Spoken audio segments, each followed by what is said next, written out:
ভেজা শরীর নিয়ে রাস্তার মাঝখানে দাঁড়িয়ে আছো, লজ্জা করে না? সামনে দাঁড়ানো একজন সুগঠিত মানুষ রাগান্বিত কণ্ঠে বলল। কথাটা শুনে বর্ষার মেজাজ খুব গরম হয়ে গেল। সামনে দাঁড়িয়ে থাকা লোকটির দিকে তাকিয়ে সে ভ্রুকুটি করে, রাগে তার ঠোঁট কামড়ে ধরল। কঠিন গলায় লোকটি আবারও একই প্রশ্ন করল। চুপ করে আছো কেন? এই বৃষ্টি ভেজা সন্ধ্যা রাস্তার মাঝখানে দাঁড়িয়ে কি করছো? মাথার উপর বৃষ্টি, অন্ধকারে এই মানুষটির জিজ্ঞাসাবাদ। বর্ষা লোকটার দিকে তাকালো। অন্ধকারের কারণে তার মুখ দেখা যাচ্ছে না, বোঝাই যাচ্ছে সে বেশ লম্বা, পরিবারের সবচেয়ে ছোট মেয়ে। কেউ তার সাথে উচ্চস্বরে কথা বলে না, অথচ কতটা বেপরোয়া ভাবে এই লোকটা ধমকাচ্ছেন। সন্ধে 7টা বাজে, তারা কোচিং সেন্টার থেকে বাসায় যাচ্ছিল। হঠাৎ বৃষ্টি শুরু হলো, ঠান্ডা বাতাসে শরীর কাঁপছে। রাস্তার দোকানপাট বন্ধ। ঝড় আসবে টের পেয়ে দোকানিরা ঝাঁপ বন্ধ করে চলে গেছে। মাহিরা, অহিতা আর নিতু একটা দোকানের সামনে ফাঁকা জায়গায় দাঁড়িয়ে আছে। এই জায়গা থেকে 2 মিনিট হাঁটলেই একটি বাগান। রাস্তা দিয়ে যাওয়ার সময় মাঝে মাঝে ডাকাতরা ধরে বাগানে নিয়ে যায়, এমনটাই শোনা গেছে এলাকায়। বর্ষার বৃষ্টি পছন্দ করে, বৃষ্টি হলেই সে ভেজে। কাঁচা রাস্তাগুলো বৃষ্টির পানিতে প্লাবিত, গর্তে পানি জমে রাস্তাগুলো কাদা মাটিতে পরিণত হয়েছে। আকাশে বজ্রপাত নেই, বৃষ্টি পড়ছে। হঠাৎ তার পেছনে একটি গাড়ি এসে থামলো, আর একজন অপরিচিত ব্যক্তি ছাতা নিয়ে গাড়ি থেকে নেমে গেল। লোকটির মনে হয় ভদ্রতার ন্যূনতম বোধের অভাব রয়েছে। বৃষ্টিতে ছুটে আসে মাহিরা, লোকটির উদ্দেশ্যে বলল, কেউ এভাবে গাড়ি চালায়? আর একটু হলে দুর্ঘটনা হয়ে যেত। লোকটি তার আঙুলে তুড়ি বাজিয়ে বলল, হ্যালো, আমি এই গাড়িটা তোমার বন্ধুদের সামনে আনিনি। তোমার বন্ধু আমার গাড়ির সামনে এসেছিল নিজে মরতে চাইলে অন্যের গাড়ির নিচে যাক। লোকটির কথা বর্ষার কাছে খুবই অপমানজনক মনে হয়। সে ভ্রুকুটি করে মাহিরার কানে কিছু বলল। ফিসফিস করে জবাব দিল মাহিরা, বড় অসভ্য, লোকটাকে শিক্ষা দেওয়া উচিত। অন্ধকারে লোকটার মুখ দেখতে না পারলেও বর্ষা তার উচ্চতা আন্দাজ করল। হঠাৎ রাস্তার ধারে বসে একগুচ্ছ ভেজা মাটি হাতে তুলে নিল, সে ছুড়ে দিল লোকটার বুকে। আগন্তুক আতকে উঠল, চিৎকার করে বলল, হোয়াট? তুমি এটা কি করেছো? বর্ষা তার বন্ধুদের সাথে দৌড়তে থাকে। 4 নারীর দয় অন্ধকারে অদৃশ্য হয়ে গেল। শুভ্র গাড়ির ভেতর থেকে বলল, এই অব্র চলে আয়, আর কতক্ষণ দাঁড়াবি? অভ্র তার চোয়াল চেপে ধরল, গাড়িতে বসে বলল, এই কাদা শরীর নিয়ে আমি বাড়ি যাবো না। এত বছর পর দেশে এসে এই কাদা মাখা অবস্থা দেখে বাড়ির লোকজন অনেক প্রশ্ন করবে। আমি এর চেয়ে ভালো কাল যাব। শুভ্র জিজ্ঞাসা করল, তাহলে এখন কোথায় যাবি? কেন? তোর বাড়িতে। বারান্দায় বসে বৃষ্টি উপভোগ করছে তিন্নি। বর্ষাকে গেট দিয়ে ঢুকতে দেখে দৌড়ে তোয়ালে নিয়ে নিচে গেল। বেল বাজাতেই সদর দরজা খুলে দিল তিন্নি। তোয়ালেটা বাড়িয়ে বলল, তুই দেখেছিস বৃষ্টি হচ্ছে, তবুও ভিজে এলি কেন? বর্ষা তাকালো, সাথে সাথে মুচকি হেসে বলল, ভিজেছি কি আর সাথে আপু? কোচিং সেন্টার থেকে বের হয়ে মোল্লার দোকানে এলাম আর প্রবল বৃষ্টি শুরু হলো। তখন কি করবো, তাই ভিজতে হলো। এছাড়া রাস্তায় একটি ঘটনাও ঘটেছে। তিন্নি নিজেই তোয়ালে দিয়ে বর্ষার মাথা মুছতে বলল। কি হয়েছে? হাসি মুখে ঘটনাটি বলল বর্ষা। তিন্নি রাগ দেখিয়ে বলল, লোকটা ভালো কথা বলেছে, তোর এটা করা উচিত হয়নি। কিভাবে ভালো বলেছে? বৃষ্টিতে ভিজছিস, জ্বর হলে বা মেয়ে দেখলে ছেলেরা যদি বিরক্ত করে, এই ভেবেই হয়তো বলেছে। আর তাছাড়া তোকে কতবার বলেছি বড়দের নাম ধরে ডাকবি না। মোল্লা নজরুল চাচা কি তোর ছোট? লোকটাকে মোল্লার দোকান বলে গালি দিস কেন? আপু, সবাই তো তাই বলে। তুই বলবি না। চেয়ারে বসে আছেন নূর ইসলাম, গম্ভীর গলায় বললেন, বৃষ্টিতে ভিজে এসো কেন? বৃষ্টি কমলেই বা বাড়িতে ফোন দিলে গাড়ি পাঠানো যেত। আমার ঠান্ডা লাগবে না দাদা, তুমি চিন্তা করো না, শুধু 1 কাপ চা খেলেই হবে। ঠিক আছে, তাড়াতাড়ি রুমে যাও এবং ভিজা কাপড় ছেড়ে শুকনো কাপড় পরো। ঠান্ডা লাগলে সহজে ভালো হবে না। তিন্নি জিজ্ঞাসা করলো, রিমা কোথায়? একসঙ্গে কোচিং থেকে বের হয়নি? আসছি পেছনে। বর্ষা চলতে চলতে বলল। বর্ষা স্নান সেরে বাথরুম থেকে বেরিয়ে এলো। তোয়ালে দিয়ে ভেজা চুল মুছতে মুছতে বারান্দায় পা রাখলো। রিমা 2 কাপ চা নিয়ে রুমে এলো। বর্ষাকে খুঁজতে বারান্দায় গেল। 1 কাপ চা তার হাতে দিল। বর্ষা জিজ্ঞাসা করলো, ফোনে কি দেখছিস? রিমা হেসে বলল, আজ আমার ফ্রেন্ড লিস্টে একটা কিউটের ডিব্বা অ্যাড হয়েছে। বর্ষা চায়ের ঠোঁট ডুবিয়েছে, তারপরে হঠাৎ বলল, রান্নাঘরে টিপা ফেসবুকে গেল কিভাবে? রাস্তা কোথায় পেলো? রিমা রেগে গিয়ে বলল, আরে তুমি বুঝবে না, কিউটের ডিব্বা মানে একটা কিউট ছেলে। আমি 1 সপ্তাহ আগে রিকোয়েস্ট করেছিলাম, একটু আগেই মেনে নিচ্ছে। রিমা ফোনটা ধরিয়ে দিল বর্ষার দিকে। বর্ষা না তাকিয়েই বলল, তুই হয়তো এসব বিষয়ে আগ্রহী, কিন্তু আমি নই। গরম চা থেকে ধোয়া বের হচ্ছে। চায়ের কাপে চোখ স্থির রেখে বর্ষা মনে মনে বলল, ওই লোকটা নিশ্চয়ই আমাকে বকা দিচ্ছে। মুখটা স্পষ্ট দেখতে পাইনি, যদি পরিষ্কারভাবে দেখতে পেতাম তাহলে পরের বার দেখা হলেই সরি বলা যেত। হেয়ার ড্রায়ার দিয়ে দাঁড়িয়ে আছে অভ্র। সে আয়নায় তার প্রতিবিম্বের দিকে কয়েকবার তাকালো। দুবার স্নান করেছে, তবে মাটির গন্ধ শরীর ছাড়ছে না। অভ্র আরো পারফিউম দিয়ে রুম থেকে চলে গেল। শুভ্র নাক ছিটকিয়ে বলল, এত পারফিউম দিলি কেন? ঘর বন্ধ হয়ে গেছে। মনে হচ্ছে এক বোতল পারফিউম একবারই শেষ করে ফেলবে। মাটির গন্ধ এখন আসছে শরীর থেকে। মেয়েদের সাথে ঝামেলা করতে নাই, ছোটবেলার কথা মনে পড়ে না? তখন মেয়েরা থুতু দিয়ে দৌড়াতো, আর এখনকার মেয়েরা কাদা। আমি তাকে ছাড়বো না। মেয়েটা কি খুব সুন্দরী ছিল যে ছাড়বি না? অভ্র সোফার ছোট্ট বালিশটা সাহিলের দিকে ছুড়ে দিল। অভ্র শাহাদাত আঙুল নেড়ে বলল, একদম চুপচাপ। সাহিল মুখ দিয়ে আওয়াজ করলো, বিষণ্ণ কণ্ঠে বলল, একটি সুন্দরী কাদা ছুড়ে গেলে আর তুই এই অদমের কপালে পালিশ ছুড়ে ফেললি।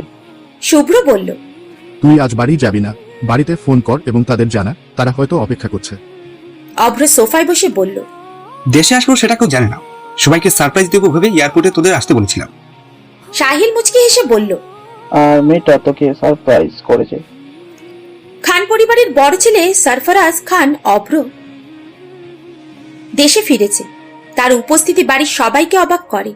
8 বছর পর অভ্র সামনে থেকে সবাইকে দেখছে। মা, বাবা, দাদা, দাদি, চাচা, চাচি সবার চোখে জল। মুহূর্তের মধ্যে খান বাড়িতে উদযাপন এবং খাবার তৈরি করা শুরু হয়। অভ্র যা খেতে পছন্দ করে তাই রান্না হবে আজকের খাবারে। খান বাড়ির দক্ষিণ পাশে বিশাল ফুলের বাগান। বর্ষা চুপ করে বসে আছে। রিমা করুণ গলায় বলল, এত বছর পরে অব্রভাই দেশে এসে আমাদের সাথে দেখা করেনি, আমি এটা মেনে নিতে পারছি না। তাছাড়া অব্রভাই এসেছেন, রান্নাঘরে অনেক রান্না হচ্ছে দেখে আমি ভীষণ খুশি। তাই এক টুকরো ভাজা ইলিশ চেয়েছিলাম, মা বা চাচি কেউ আমাকে এক টুকরো দেয়নি। উল্টো তিনি বললেন অব্র না খাওয়া পর্যন্ত কেউ পাবে না। রিমা রাগে কপালে থাপ্পড় দিল। বর্ষা কর্কশ গলায় বলল, অব্র ভাইকে ঘিরে এত আয়োজন কিন্তু তার কোনোই খবর নেই।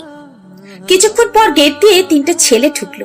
সঙ্গে আছেন অপূর্ব, নাহিদ ও তিন্নি।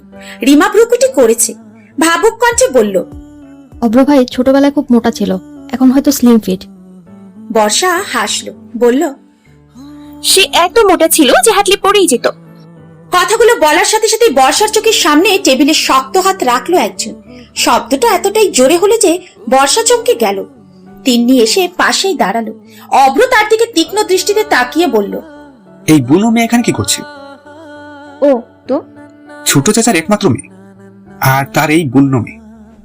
অভ্র তার কথা শেষ করতে পারেনি, তার আগেই বৃষ্টির ঝাড়া তার মুখে পানি পড়ল। টেবিলের ওপরে জলের জগ রাখা আছে। অভ্র বারবার তাকে বুনো বলে ডাকছে। তা দেখে এই বর্ষার জগ ভরা পানি ছুঁড়ে মারে। তিরস্কারের সুরে বলে তিন্নি, বর্ষা, এটা কেমন অসভ্যতা? সে আমাকে বন্য বলে ডাকছে কেন? অভ্র তাতে দাঁত চেপে বলল, গতকালও আমার দিকে কাদা ছুঁড়েছিল, আর এখন পানি। আগে আমি এটা সম্পর্কে সবাইকে বলি। অভ্রের কথা শুনে বর্ষা চমকে গেল। তিন্নি বলল, তোর উপর কাদা নিক্ষেপ করেছে ভাই? হ্যাঁ, গতকাল বিকেলে দেশে আসছি। গ্রামে আসতে আসতে সন্ধ্যা হয়ে গেল। তারপর দেখলাম সে রাস্তার মাঝে দাঁড়িয়ে বৃষ্টিতে ভিজছে। আমি গাড়ি থেকে নামলাম, তাকে বুঝিয়ে গাড়িতে নিয়ে বাসায় চলে আসবো, আর সে আমার বুকে মাটি মারলো। সেই গন্ধ এখনো কাটেনি, এখন আবার পানি। ওই তো অভদ্র হলো কিভাবে? অভ্র বলল। তিন্নি বর্ষার দিকে তাকালো, সে ভ্রুকুটি করলো। রিমা জিজ্ঞাসা করলো, তিনি আপু, উনি আমাদের। তিন্নি একবার রিমার দিকে তাকালো, তারপর গভীর কণ্ঠে বলল, অব্র ভাই। আনিসুল হকের মৃত দিঘি ঘাটে এসেছে বর্ষা। বাড়িতে যেতে ইতস্তত করছে। অভ্র ভাইয়ের সাথে অন্যায় করার জন্য তাকে বাড়িতে বকাঝকা শুনতে হবে। রিমা বলল, ক্ষুধা লাগছে, বাড়ি যাবি না? এখানেই বসে থাকবি? অব্র ভাই এতক্ষণে বাসায় সব বলে দিয়েছেন, আমি বাড়ি গেলে মা আর বাকিরা রাগ করবে। তুই তোর বারান্দার পাইপ বেয়ে রুমে যেতে পারিস, তাহলে কেউ দেখবে না। পড়লে হাত পা ভাঙবে। এর আগে তোকে একদিন উঠতে দেখেছি। বর্ষাকে গম্ভীর দেখাচ্ছে। রিমা কিভাবে দেখলো? সে খুব সাবধানে এবং সবার থেকে লুকিয়ে উঠেছিল। রিমা বর্ষার হাত ধরে টেনে টুনে বাড়ির পেছনের দিকে নিয়ে গেল। বর্ষার পাশের ঘরটা অভ্রের। দুটি ঘরের বারান্দা কাছাকাছি, একটি থেকে অন্যটিতে লাফিয়ে যাওয়া যায়। বর্ষা পাইপ দিয়ে ওপরে উঠতে গিয়ে একটা পুরুষালী কণ্ঠ শুনতে পেল। এই মেয়ে, ওখানে কি করছো? সাহিল গালে হাত দিয়ে ওদের দেখছে। পিঞ্চ মেরে বলল, ভাই, তোর বোনেরা দেখি বানর রে। সাহিলের দিকে রাগ করে তাকালো অভ্র। অভ্র খুব বুদ্ধিমান, তাই তার বুঝতে অসুবিধা হয়নি কেন বর্ষা পাইপ চড়ছে। শান্ত গলায় অভ্র বলল। কাউকে কিছু বলিনি, প্রধান দরজা দিয়ে এসো। রিমা বর্ষার হাত ধরে বলল। তাড়াতাড়ি চল। সকালের নাস্তার ব্যবস্থা দেখে অবাক হয়ে গেল অভ্র। বলল, এত কিছু? মানুয়ারা বেগম বললেন, দাদা ভাই, এখন কিছু হয়নি, দুপুরে আরো সুস্বাদু খাবার বানানো হবে। অভ্র হাসল। মা ও চাচিদের উদ্দেশ্যে বলল, তোমরা আজ আমার সাথে খেতে বসো, সবাই একসাথে খেতে বসলে ভালো লাগবে। অভ্রের মা আসিফা বেগম বললেন, আমরা খেতে বসলে তোদের খাবার কে বাড়বে? অভ্র মৃদু হেসে বলল। বর্ষা আর রিমা দেবে। রিমা একবার অভ্রের দিকে তাকিয়ে বর্ষার দিকে তাকালো। বর্ষা বিড়বিড় করে বলল, আমি বলেছিলাম না আমার চাঁদসূত্র। তোর জন্য আমাকে ফাঁসতে হবে। ওরা কিভাবে করবে? ওরা এ কাজ কখনো করেনি। এই কাজ কখনো করেনি বলে কি করতে হবে না? বড় হয়েছে, বিয়ে দিতে হবে তো। মা আর বড় আম্মুর কথা শুনে ওরা খাবার বাড়তে লাগলো। বাড়িতে এই জিনিসগুলো ওরা আগে কখনো করেনি, তবে কাজটি ঠিকঠাক করেই করছে। অভ্র গ্লাসের উপর দিয়ে তর্জনী চালালো। পেট ভরে হেসে বলল, বর্ষা, এক বাটি ডাল দাও। দিচ্ছি।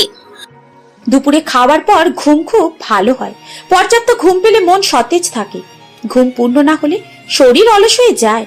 তখন আর কিছুই করতে ইচ্ছে করে না, শরীর নড়তে চায় না। পেটের উপর কিছু একটা বিড়বিড় করছে। বর্ষা ঘুম ঘুম চোখে তাকিয়ে দেখলো ইঁদুর। সঙ্গে সঙ্গে চিৎকার করে উঠল। বিছানা থেকে নেমে দরজার আড়ালে লুকিয়ে পড়ল। ইঁদুরটি কোথায় দৌড়ে গেছে তা দেখতে পেল না। বর্ষা বুকে হাত রেখে দীর্ঘ নিঃশ্বাস ছাড়লো। বিড়বিড় করে বলল, ভাগ্য ভালো কেউ দেখেনি, নাইলে সবাই জানতো আমি ইঁদুরকে ভয় পাই। অভ্র হেসে দরজায় হেলান দিয়ে আছে। তাকে দেখা মাত্রই বর্ষা তার কপালে 4 ভাঁজ ফেললো। অভ্র একটু ঝুঁকে পড়ল, ফিসফিস করে বলল, তুমি কি ইঁদুরকে ভয় পাও? বর্ষা শুকনো ঢোকিলে খেয়েছে। শান্ত গলায় বলল, না, আমি ইঁদুরকে ভয় দেখানোর জন্যই চিৎকার করেছিলাম। দেখুন অভ্র ভাই, ইঁদুর ভয় পেয়ে পালিয়ে গেল। অভ্র বাঁকা করে হাসলো। তারপর সিঁড়ির দিকে এগিয়ে গেল। অভ্র সিঁড়ি দিয়ে নামছে, পিছু পিছু বর্ষা এলো। চিন্তিত কণ্ঠে চিৎকার করে বলল, অভ্র ভাই। বর্ষা এসে মুখোমুখি দাঁড়ালো। তার চোখের দিকে তাকিয়ে জিজ্ঞাসা করলো, আমাকে আগে থেকে চিনতেন? হ্যাঁ, তিন্নি প্রায় সবার ছবি তুলে দিত। আমি আপনাকে চিনতে পারিনি অভ্র ভাই। আর আপনি পরিচয় দেননি কেন? শুধু ধমক দিচ্ছিলেন। তোমার আমাকে দেখা বা চেনার দরকার পড়েনি, আমার দরকার পড়েছিল, তাই তিন্নির কাছে সবার ছবি চেয়েছিল। আমার ছোট ভাই বোনেরা কত বড় হয়েছে তা দেখার প্রবল ইচ্ছে ছিল, কিন্তু তোমাদের তা ছিল না। আর আমি তোমার বড় ভাই, তোমাকে শাসন করার অধিকার আছে। তাছাড়া আমি আমার পরিচয় দেওয়ার সময় দেইনি। গাড়ির হেডলাইটে তোমার মুখ যখন দেখি ততক্ষণে তুমি কাদা ছুঁড়ে পালিয়ে গেছো। বর্ষা ঠোঁট উল্টিয়ে ফ্যালফ্যাল করে তাকিয়ে রইল। অপূর্ব আর তিন্নি ড্রয়িং রুমে বসে কোথাও যাওয়ার প্ল্যান করছে। অভ্র গিয়ে তাদের পাশে বসলো। নাহিদ ভ্রুকুচকে বলল, গত 8 বছরে দেশে এবং গ্রামে অনেক পরিবর্তন হয়েছে। তুই যদি গ্রামটি ঘুরে দেখতে চাস তবে আমরা বাইরে যাওয়ার প্ল্যান চালিয়ে যাব। কোথায় যাবে? কোনো নির্দিষ্ট জায়গা নেই, আমি যত দূর যেতে পারি গাড়ি নিয়ে যাব। কোনো বিশেষ জায়গা নেই? অনেক জায়গা আছে, একটা জায়গার নাম বলে সেটাই আর যাওয়া হবে না, তাই উদ্দেশ্যহীন ভাবে বের হব। অভ্র রাজি হলো। বাড়িতে বসে থাকতে তারও একটু বিরক্ত লাগছে। সবাই একসাথে বাইরে যেতে ভালো লাগবে। তিন্নি বলল, বর্ষা, তুই আর রিমা সময় মতো রেডি হয়ে যাবি। যদি দেরি হয় তোদের রেখে আমরা চলে যাব। আমরা কি শিশু পার্কে যাচ্ছি? না। কেন? তাহলে ওদের বলছিস কেন? তারাও তো শিশু। কোন দিক থেকে আমাকে শিশু মনে হয়? সব দিক থেকে। বর্ষা, ওকে পাত্তা দিস না, অভ্র মজা নিচ্ছে। তুই 3টার আগে রেডি হয়ে যাবি।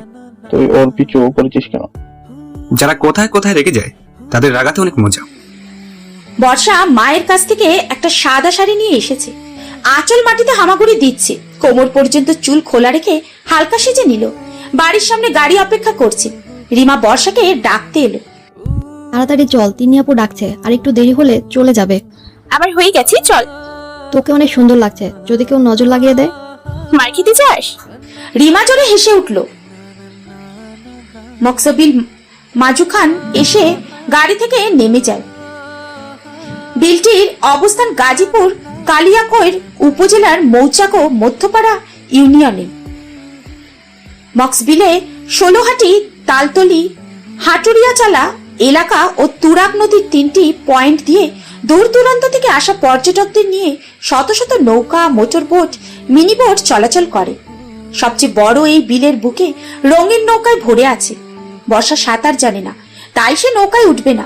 বড় ভাই বোন আর ছোটরা একটা নৌকা দেখে উঠে পড়ল। নৌকা মনে হয় বিলের মাঝখানে চলে গেছে। জড়সড় হয়ে দাঁড়িয়ে আছে বর্ষা। ঠোঁট উল্টিয়ে একবার আশেপাশে দাঁড়িয়ে থাকা গম্ভীর পুরুষটাকে দেখলো, তারপর জিজ্ঞাসা করলো, অব্র ভাই, আপনি ওদের সাথে যাননি কেন? অব্র উত্তর দিল না। সে বর্ষার দিকে ফিরে তাকালো। বর্ষা একটু সময় নিয়ে বলল। অব্র অস্ফুট জবাব দিল, অনেক ছেলে এখানে বেড়াতে আসছে, সবাই তোমাকে একা রেখে চলে গেলে তারা বিরক্ত করতে পারে। আমি এই ঝুঁকি নিতে চাই না। শুধু তার জন্য? অব্র জোরে নিঃশ্বাস ফেললো। বর্ষার দিকে একবার চোখ মেলে তাকিয়ে বলল, শাড়ি পরে এসেছো কেন? কেন?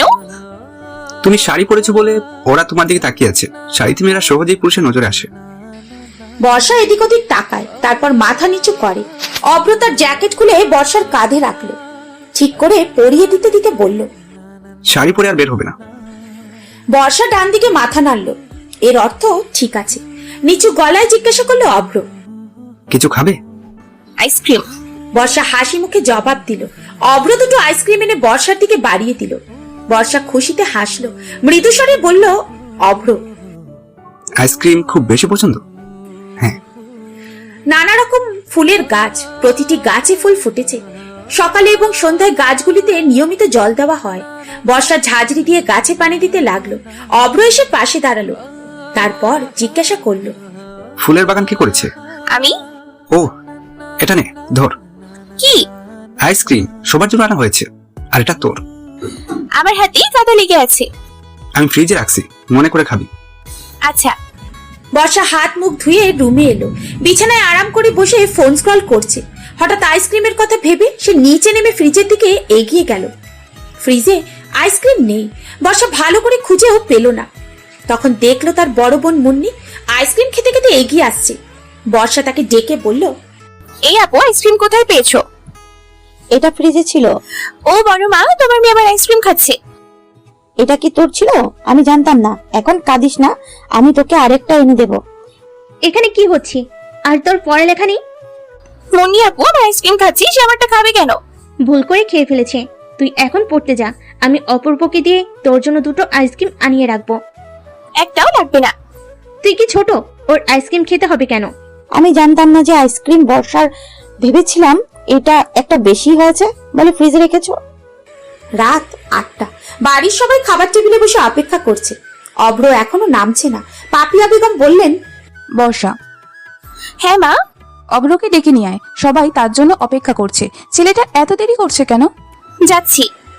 বর্ষা অব্রের ঘরে ভেজানো দরজা দিয়ে মাথা গুলিয়ে বলল, অব্র ভাই আসবো?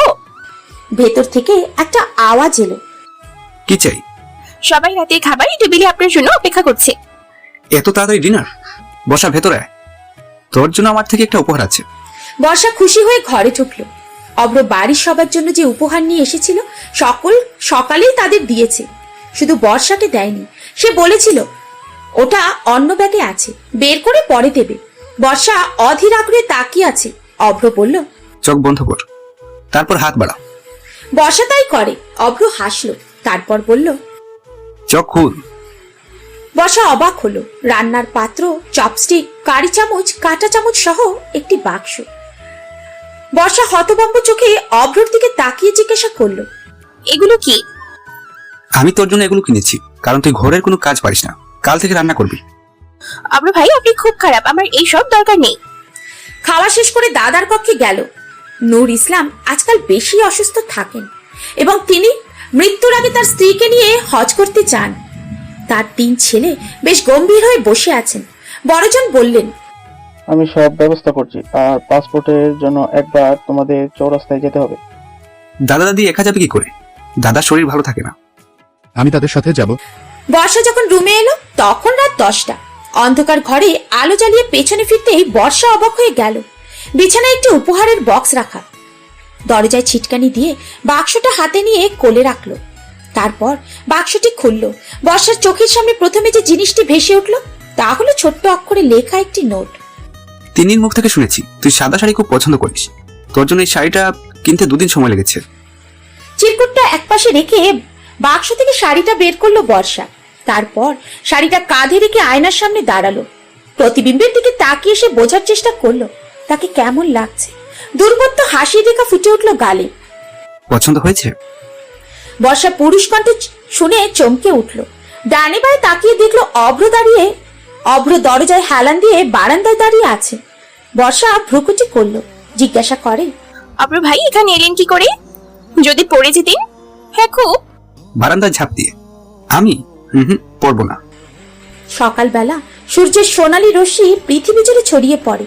স্নিগ্ধ সকাল বর্ষার ভালো লাগে। সে প্রতিদিন ফজরের পর বারান্দায় আসে, কখনো একটু হাঁটে, আবার কখনো চেয়ার টেনে বসে। রাস্তার দুপাশে সারি সারি গাছ, পাতা দুলছে মৃদু বাতাসে। গাছের ডালে বসে এক ঝাঁক পাখি মিষ্টি গলায় ডাকছে। বর্ষা আজ জানালার পাশে বসে আছে, কিন্তু কিছুই ভালো লাগছে না। কারণ ছাড়া হুটহাট ভালো লাগে না, এটা তার নিজেরও পছন্দ না। সহসা রুম থেকে বেরিয়ে সিঁড়ির দিকে এগিয়ে গেল, গুনগুন করে গান ধরল। অভ্র তাকে পাশ কাটিয়ে সিঁড়িতে নামতে লাগলো। সহসা বিড়বিড় করে বলল, ফাটাবাস। বর্ষা অভ্রর পিছু নিল। অভ্র কিছুক্ষণ পর বুঝতে পারে, হঠাৎ পেছনে ফিরে দেখলো বর্ষা অন্যদিকে ঘুরে দাঁড়িয়ে আছে। অভ্র হাঁটতে লাগলো, বর্ষা তার পেছনে দৌড়ে গেল। আওয়াজ তুলে বলল, অব্র ভাই কোথায় যাচ্ছেন? আমিও যাব, একটু যাই না অব্র ভাই? কি বিলে?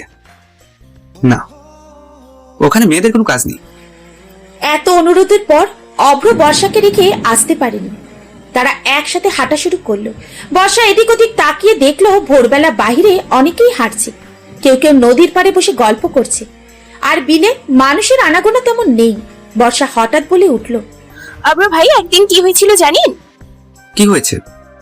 1 মাস আগে একদিন আইসক্রিম কিনতে দোকানে গিয়েছিলাম। তখন একজন লোক এসে দোকানদারের কাছে পাইলট চাইলো। আমি খুব অবাক, পাইলট বিমান থেকে দোকানে আসবে কি করে? আমি শুধু তাকিয়েছিলাম, আর দোকানদার বলল হ্যাঁ আছে। তারপর একটা সিগারেট বের করলো। সিগারেটের প্যাকেটে বড় অক্ষরে লেখা ছিল পাইলট। কথা শেষ করে বর্ষা জোরে জোরে হাসতে লাগলো। অভ্র হঠাৎ বর্ষার কপালে টোকা দিয়ে বলল, আইসক্রিম কিনতে গিয়েছিলি নাকি সিগারেট নিয়ে গবেষণা করতে? আইসক্রিম কিনতে আমি একটা প্রশ্ন করতে পারি? কর। অব্র ভাই আপনি সিগারেট খান না? না, আমি সিগারেটের বাজে গন্ধ পছন্দ করি না। সপ্তাহ দুয়েক পরে একটা অজানা চিঠি এলো। কে পাঠিয়েছে নাম লেখা নেই। যার জন্য চিঠি, খামে তার নাম লেখা আছে। বর্ষা খামটা নিয়ে নিজের ঘরে চলে গেল। দরজা বন্ধ করে কাগজটা খুলল। ছোট্ট অক্ষরে লেখা, ঠোঁটের কোণে খুশির হাসি ফুটে উঠে। সূর্যের প্রবল রোশনি মুখ থুবড়ে পড়ে। সূর্যের আলো আজ মিষ্টি লাগে। আমার অস্থির মন শান্ত হয় তোমায় দেখে। 4 লাইনের ছোট্ট লেখাটি বর্ষার মনে দাগ ফেলেছে। একবার দুবার করে কয়েকবার এটি পড়ল। এইটুকু লেখায় সে কি এমন মাধুর্য খুঁজে পেল? বর্ষা হাত থেকে সাদা কাগজ রাখতে চায় না। কাগজটি নামিয়ে রাখার কথা ভাবতেই সে লেখাটি আরো দুবার পড়ল। হঠাৎ অভ্রের নামটা মাথায় এলো। এর কারণ জানা নেই। বর্ষার হাতে এই চিঠির লেখাটিকে অভ্র শাড়ির সাথে রেখে যাওয়া নোটের সাথে মিলিয়ে নিল। কোনো মিল নেই। সে হতাশ হলো। কাগজ দুটো বইয়ের মধ্যে রেখে বাহিরে গেল। খানবাড়ির বাগানে একটা বড় ফুলের গাছ আছে। গাছে ফুল ফুটে আছে, চারিদিক ঘ্রাণে ভরে উঠেছে। অভ্র গাছের নিচে দাঁড়ানো। গাছ থেকে ফুল ঝরে আলতোভাবে তার গায়ে পড়ছে। অভ্রর মনে হলো তার পেছনে কেউ এসেছে। অভ্র চোখ বুঝলো। ক্ষণিকের জন্য তার আভাস পেল। তার উপস্থিতি মনকে শান্ত করেছে। অভ্র বিড়বিড় করে বলল, তুমি আমার কল্পনা নও। তবে কি তুমি? অব্র ভাই ফুল নিতে এসেছি, বকুল ফুল। হঠাৎ এখানে? ফুল কেন? আমি মালা বানাবো। বকুল ফুলের মালা? বাগানে অনেক ফুল আছে, সব ছেড়ে বকুল কেন? হ্যাঁ, সব কেন উত্তর নেই অব্র ভাই। অভ্র আর কথা বলল না। বর্ষা হাঁটু গেড়ে বসে ঘাসের উপর থেকে ফুল তুলতে লাগলো। অভ্র হাঁটু গেড়ে কিছু ফুল তুললো। বর্ষা কৌতূহলী দৃষ্টিতে তাকালো। অভ্র বিদ্রুপের সুরে বলল, আমি কখন দেখলাম? গতকাল কলেজ থেকে বাড়ি ফেরার পথে কুরিয়ার অফিসে গিয়েছিলাম, চিঠি এসেছে। সূচি, চোখে আমার দিকে তাকানো বন্ধ কর। এই বয়সী প্রেমের প্রস্তাব এবং চিঠি আসবে, সেসব নিজের উপর প্রভাবিত হতে দিবি না। আর খানবাড়ির মেয়েকে চিঠি পাঠানোর সাহস কোন ছেলের আছে? খুঁজতে হবে। বর্ষা ফুদিয়ে নিঃশ্বাস ফেলল। অভ্র কোনোভাবেই চিঠিদাতা নয়। অভ্র যদি জানতে পারে যে বর্ষা তাকে নিয়ে এসব ভাবছে, সে নিশ্চয়ই ওকে চড় মারবে। মুহূর্তে এই কথাটা মাথা থেকে ঝেড়ে ফেললো বর্ষা। বকুল ফুলের মালা গাঁথা শেষ। হাতে পড়ার জন্য খুব বড় নয়, ছোট করেই বানানো হয়েছে। বর্ষা মালা নিয়ে অভ্রর ঘরে এলো। অব্র গতকাল বলেছিল যে সে বকুল ফুল পছন্দ করে, তাই সকালে তাজা ফুল দিয়ে মালা তৈরি করে বর্ষা। অব্র রুমে নেই। বর্ষা একটা ভারী নিঃশ্বাস ফেলে দরজার দিকে পা বাড়ালো। বালিশের নিচে অর্ধেক কাগজ দেখতে পেল। বালিশটা তুলে কাগজটা বের করে। দু ভাঁজ করা কাগজে লেখা একটা চিরকুট দেখলো। বিড়বিড় করে বলল, সাদা শাড়িতে মুগ্ধ হয়ে যাচ্ছি আমি। সাদা শাড়িতে মুগ্ধতা ছড়িয়ে আছো তুমি। আমি আবার প্রেমে পড়ে যাচ্ছি। সাদা শাড়িতে তোমারে দেখিয়া অহেতুক নেশায় মরিয়া হইয়া উঠিলাম। বর্ষা চোখ বুঝলো। আনন্দের হাসি হেসে কাগজটা কপালে ঠেকিয়ে রাখলো। সকালে যে চিঠিটা পড়েছিল তার হাতের লেখাও একই। বর্ষা আস্তে করে বলল, অব্র ভাই, আপনার লুকোচুরি আমি ধরতে পেরেছি। বর্ষা দিকের পানিতে পা ভিজিয়েছে। মনটা খুব উদাস। তার চোখে মুখে বিষণ্ণতার ছাপ এবং হাতে একটা কাগজ, তাতে লেখা আছে নানা কথা। সেই লেখাগুলো পড়লে হৃদয়টা কেঁপে ওঠে। মানুষটার কাছে ছুটে গিয়ে জিজ্ঞাসা করতে ইচ্ছে করে, কিভাবে কেউ এত ভালোবাসতে পারে। প্রশ্ন হলো, এই ভালোবাসার শুরু কিভাবে? দীর্ঘ 15 দিন চোখের সামনে মানুষটাকে দেখেও তার মন বুঝতে পারেনি বর্ষা। অসহায় দৃষ্টিতে তাকিয়ে রইল গভীর জলের দিকে। হালকা হাওয়ায় ভেসে যাচ্ছে পদ্ম ফুল। বর্ষা অন্যমনস্ক। হঠাৎ বিড়বিড় করে বলল, ভালোবাসি শব্দটা বলেনি সে, কখনো তার অনুভূতি প্রকাশ করেনি। আমি কখনো বুঝিনি, আমি কখনো তার হৃদয় আড়ালে লুকিয়ে থাকা ভালোবাসার খোঁজ করিনি। আমি কি এত বোকা? একটা ছেলের চোখে ভালোবাসা দেখতে পাইনি, সে আমাকে নিঃশর্ত ভালোবাসে। তুই এখানে কি করছিস? কারোর কণ্ঠ শোনা গেল। কণ্ঠস্বরের মালিককে চিনতে দ্বিধা হয় না বর্ষার। দিঘির পানির দিকে দৃষ্টি স্থির করে বলল, ভাবছি। কিছু না। কি ভাবিস? বল, আমি কাউকে বলবো না। আজ এই প্রথম তার জন্য ফুলের মালা বানালাম। আমি যখন তাকে দিতে গেলাম দেখলাম সে সেখানেই নেই। আমি তাকে সব জায়গায় খুঁজেও পেলাম না। মনে হয় সে হঠাৎ হারিয়ে গেছে। তারপরে তার লেখা দুটি চিরকুট পেলাম। কে সে? অব্র ভাই? আজকাল তোকে ওর সঙ্গে বেশি দেখা যাচ্ছে। কি করে বুঝলি? হুট করে চলে যাও, কাছে থেকে অনেক দূর। তুমি কল্পনায় বিলাসী, স্বপ্ন ভেঙে দূরে বসে হাসো মনের আয়নায়। তুমি উৎকণ্ঠা, বিবর্ণতা দিয়ে আমায় আমার ভূমি সাজিয়ে হঠাৎ উর্মির হৃদয় বুক ফুলিয়ে সাম্বির কাছে ফিরে এসো। বর্ষা কি বোঝে তার বিরহে আমার চোখের বন্য বুকের রক্তে বর্ষা খুঁজতে খুঁজি?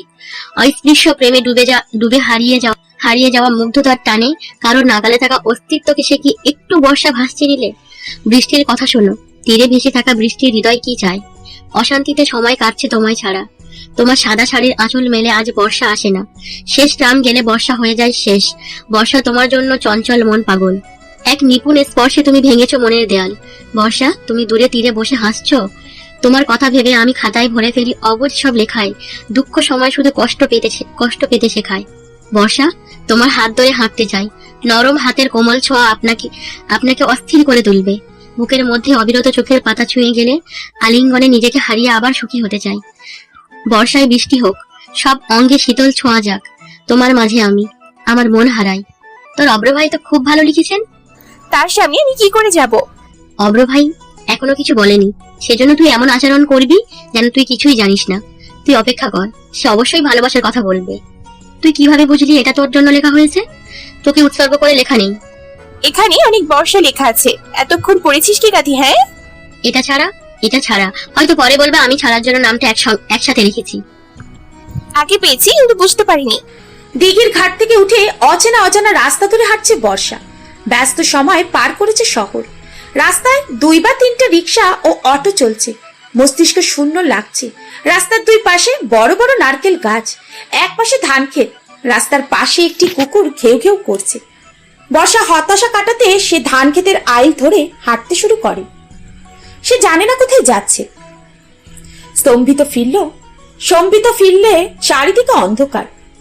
কানের কাছে মশা গুঞ্জন আর পাড়া থেকে শিয়ালের ডাক ভেসে আসছে। বর্ষা শুকনো ঢোক গিলে পথ খোঁজার চেষ্টা করলো। কিছুই লক্ষ্য করা যাচ্ছে না। বর্ষা মনে করতে লাগলো কিভাবে সে এখানে এসেছে। চোখের পলকে ধানক্ষেত থেকে বেরিয়ে রাস্তায় চলে গেল। জ্যোৎস্না আবছা আলোয় চারপাশ আলোকিত। সে দূর থেকে কিছু শিয়াল দেখতে পেয়ে সাথে সাথে একটি গাছের আড়ালে লুকিয়ে গেল। বর্ষা সব মনে করতে লাগলো। মনটা ভালো না থাকায় সে ভিন্ন গ্রামের পথে হাঁটছিল। ধান ক্ষেতের গলি ধরে হেঁটে ঢুকে যায়। সে ঘাসের ওপরে শুয়ে পড়ে ঘুমিয়েও যায়, কারণ মাঠে ঠান্ডা বাতাস বইছিল। ঘুম ভাঙলো মশার কামড়ে। যখন অন্ধকারে বাড়ি ফেরার পথ খুঁজে পাবে কি করে? ফোন কই? কোথাও পড়ে যায়নি তো? ধান ক্ষেতের ভেতর থেকে ইঁদুরের আওয়াজ আসছে। পানির পিপাসায় গলা শুকিয়ে গেছে। শিয়াল চলে গেছে ধান খেতে। বর্ষা রাস্তায় এসে সোজা হাঁটতে থাকে। কিছু দূর যাওয়ার পর সে দেখতে পেল কিছু লোক বৃত্তাকারে বসে আছে। বর্ষা ওদের দিকে এগিয়ে গেল, করুণ কণ্ঠে বলল, ওখান থেকে একটু পানি দিবেন চাচা, আমার খুব পিপাসা লাগছে। বর্ষার মাথা থেকে পা পর্যন্ত তাকিয়ে একটি হাসি দিয়ে বললে, পানি খাবে কুকি? এ নাও, সব খাও। বর্ষা বোতলে একটা চুমুক দিয়ে বলল, খারাপ গন্ধ। আমাদের কলের জলের প্রচুর আয়রন, তাই অনেক পানিতে গন্ধ করে। তৃষ্ণা মেটাতে সে প্রায় সবটাই শেষ করে দেয়। চারিদিকে হঠাৎ ঘুরতে লাগলো, মাথাটা ঝিমঝিম করছে। মাথায় হাত দিয়ে মাটিতে বসে পড়ল। দ্বিতীয় জন বললেন, সম্ভবত মাতাল হয়েছে, আর একটু অপেক্ষা কর। রাস্তার পাশে একটা বন্ধ দোকান। লাইটের আলোয় কয়েকজন পুরুষের মাঝে একজন নারীর শরীর থেকে চমকে ওঠে অব্র। সে বাইক থেকে নেমে দৌড় দিল। অব্র বর্ষার গালে হাত রেখে বলল, এই বর্ষায় তোর কি হয়েছে? আপনারা তাকে কি পান করিয়েছেন? অব্র ভাই, আপনি আসছেন? জল চাইছিলি, আমাদের তৃষ্ণা মেটাতে যাচ্ছিল, তাই দিয়েছি। প্রথম জন বললেন। অভ্র রেগে গিয়ে একজনকে ঘুষি মারল। তাদের একজন সেই জায়গা থেকে গ্রামের দিকে ছুটে গেল। অন্য দুজন মদ খেয়ে নেশায় বুঁদ হয়ে আছে, শরীরে কোনো শক্তি নেই। তাদেরকে মারধর করে রাস্তায় ফেলে রাখা হয়। অভ্র চেঁচিয়েও বলল, বৃষ্টি উঠ, চল বাসায় যাই। বাড়ি যাবো না অব্র ভাই, আমি তোমার সাথে থাকবো। তোকে 2 ঘন্টা ধরে খুঁজছি, বাড়ির সবাই তোকে নিয়ে টেনশন করছে। বর্ষা ঝিমোচ্ছে।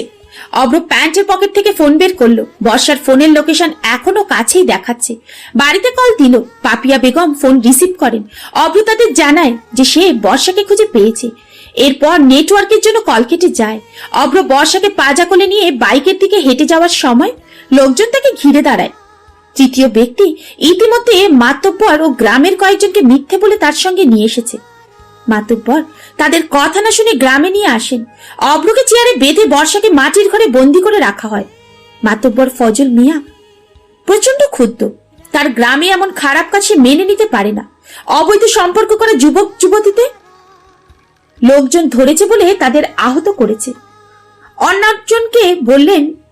অন্যান্য জনকে বললেন মারের বদলে মার দেওয়া হোক। মাতব্বর তা করেননি, যেহেতু একটি মেয়ের ইজ্জত জড়িত। তার শরীরে এই কলঙ্ক থাকলে সে আত্মহত্যা করতে পারে। সবকিছু ভেবেই বর্ষা ও অভ্রকে বিয়ে দেওয়ার সিদ্ধান্ত নেন মাতব্বর ফজল মিয়া। অভ্রর মুখ বাধা থাকায় সে কিছুই বলতে পারছে না। মাতব্বরের নির্দেশে বাঁধন খুলে দেওয়া হলো। অভ্র সত্যিটা বলল, কিন্তু কেউ বিশ্বাস করলো না। কেউ কেউ একসঙ্গে বললেন বিয়ে এড়াতে ভাই বোনের সম্পর্কের নাম দিচ্ছেন তারা। কাজী উপস্থিত, জোর করে বিয়ে দেওয়া হয়। বর্ষা নেশাগ্রস্ত ছিল এবং সে এখনো সেই মাটির ঘরে। কাজী এসে অভ্রের সামনে বসে, তাকে কবুল বলতে বলে। অভ্র গম্ভীর ভঙ্গিতে বসে আছে। নেশা করা অবস্থায় বিয়ে হবে না, সে তা জানে। আর বিয়ে না করলে বর্ষার চরিত্রে দাগ পড়বে। সব দিক চিন্তা করে সে হ্যাঁ বলল। বর্ষা নেশায় মত্ত। সকাল হলেই সব ভুলে যাবে, মনে শুধু অভ্র রাখবে। কিছুক্ষণের মধ্যে বৈঠক শেষ হয়। অভ্রকে মাটির ঘরে পাঠানো হলো। অভ্র ঘরে ঢুকলো। সম্ভবত কারেন্ট নেই, মোমবাতি জ্বলছে। কার্পেটে শুয়ে থাকা বর্ষাকে দেখে হৃদয়ে ধুপ করে উঠল। অভ্র এগিয়ে যায়, নত জানু বর্ষাকে দুহাতে তুলে জড়িয়ে ধরে। সে নীরবে কাঁদছে। বর্ষা তার দিকে তাকিয়ে বিড়বিড় করে বলল, অব্র ভাই, তুমি এখন আমার স্বামী, আমি তোমার বউ। যা হয়েছে আজ ভুলে যা বর্ষা। সকালে সূর্য জানালা দিয়ে এসে বর্ষার মুখে পড়ছে। বর্ষা ঘুম থেকে উঠে চোখ খুলে দেখে যে সে মাটির ঘরে আছে। সে উঠে বসে দেখলো অভ্র মাটির দেয়ালে হেলান দিয়ে ঘুমাচ্ছে। বর্ষার মাথা ধরে বসে আছে, মাথা ঘুরছে। রাতের কথা কিছুই মনে করতে পারল না।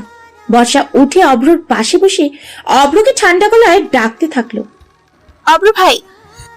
তুই আমার এত কাছে কি করছিস? অভ্র বর্ষাকে কারোর সামনে আনেননি, কারণ কারোর কাছ থেকে বিয়ের কথা শুনবে এই ভয়ে অভ্র তাকে বাড়িতে রেখে একাই চলে যায় গ্রামের প্রধানের সাথে দেখা করতে। কিছুক্ষণ পর গ্রাম ছেড়ে বেরিয়ে যায়। গ্রামের বাহিরে একটা টং দোকানে বাইক থামিয়ে দিল অভ্র। দোকান থেকে পানির বোতল এনে বর্ষার দিকে বাড়িয়ে দিল। বর্ষা বলল, আমি চা খাবো। আগে পানি, আমি চা নিয়ে আসছি। অভ্র বলল। হাতের তালুতে পানির বোতল থেকে পানি নিয়ে চোখ ধুয়ে নিল বর্ষা। অভ্র চায়ের কাপ ওর দিকে তুলে বলল, ধর। ধমক দিচ্ছেন কেন?